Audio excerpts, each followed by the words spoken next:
We look at a severe misunderstanding in lightsaber fencing. This is the Kitsune clan, a group of sword enthusiasts who like cosplay, reenactment, and historical martial arts. If you have similar interests, feel welcomed.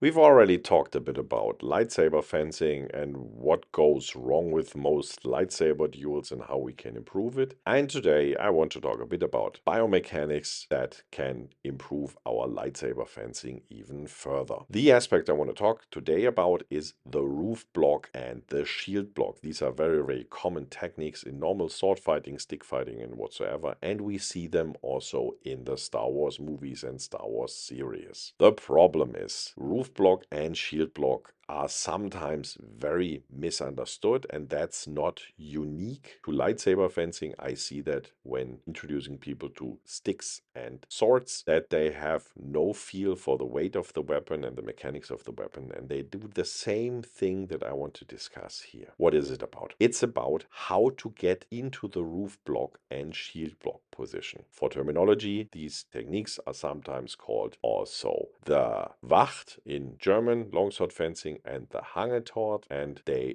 also can be seen as equivalents, for example, to the Bongzao in Wing Chun Kung Fu, so they have many names. The cross block is also a bit of an equivalent to the Zornhut, so there's a lot in this direction. What they unite is that the tip is facing down and usually backwards, which is different in the Zornhut. Minor detail. How do we get in this position? And if we look at some of the Star Wars examples, for example, Episode 1, but also, for example, Rebels, what you usually see is that the tip is moved as a forward direction in the sense of the tip leads the way into this position. And that's the problem because that's a very, very long way if you compare that to the attack against which this motion should be used to defend. The way is very long and the resulting position is in fact usually very weak. And that's of course a problem from the biomechanics. And this is, as I said, a common problem. So if you see that, this is no major sign of stupidity. This is apparently the way that a lot of people think this would work. And at a certain point, people have to explain you that the shorter way is not to move the tip, but to move the handle. In order to get to these positions, it's not enough to only move the handle and the hand. It's also important to twist the hand. And this is called in German longsword fencing Winden or winding. And that describes this motion very well. In a lot of Filipino martial arts, we have that very explicitly, that the Hangetort also then is usually performed with an open hand, or that the cross block is sometimes performed with a bent wrist, which weakens it in fact. But this is an overemphasis of this rolling motion that the wrist has to perform here. If you check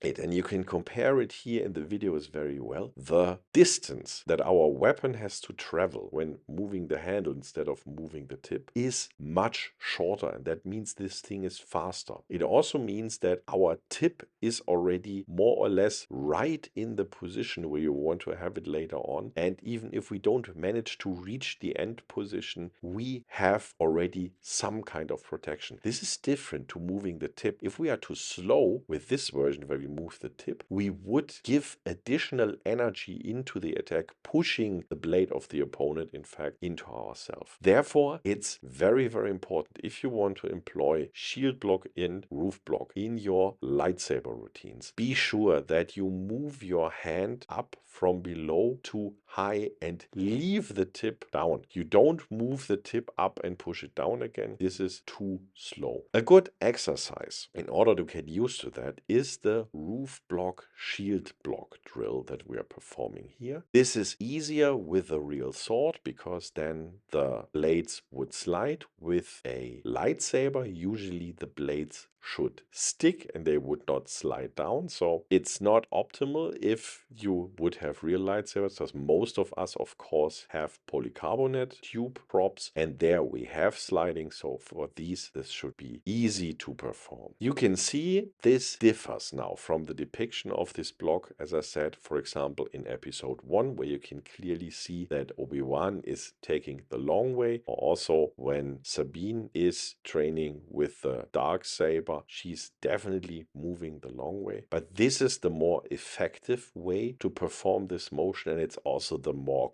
cool looking way. Concerning force, the interesting aspect is that we move the whole body in a different direction here, and therefore the musculature supporting our blocking motion is more optimized to withstand the incoming force. I'm over exaggerating here, of course, when I'm performing the wrong way, but that is really what's happening. Your body is basically moving in that wrong direction, and you should not be surprised if you are then in a weak position. Why is it then so common to see that? Yeah, we've pointed that out already when talking about lightsaber props. If we train lightsaber fencing, we tend to not use a lot of force. We also tend to have very strict choreographies so that there are no surprises, and that means it's a bit more forgiving than if you have free play. In any case, if you want to improve your speed, the way the fencing looks like, to make it a bit more realistic and to be able to also receive more force, also to enter free play more easily, you should definitely improve the way you are performing shield and roof block. The same strategy concerning Winden applies, of course, to a lot of other positions, but it's nowhere as obvious as in these two that short ways in lightsaber fencing seem not to be a majority, and I'm still puzzled by that. I can see that Winden is easier to understand with heavier blades, or it's even better understandable, for example, with clubs or with axes. But if you think about lightsaber fencing, this is a very, very fast-paced thing. And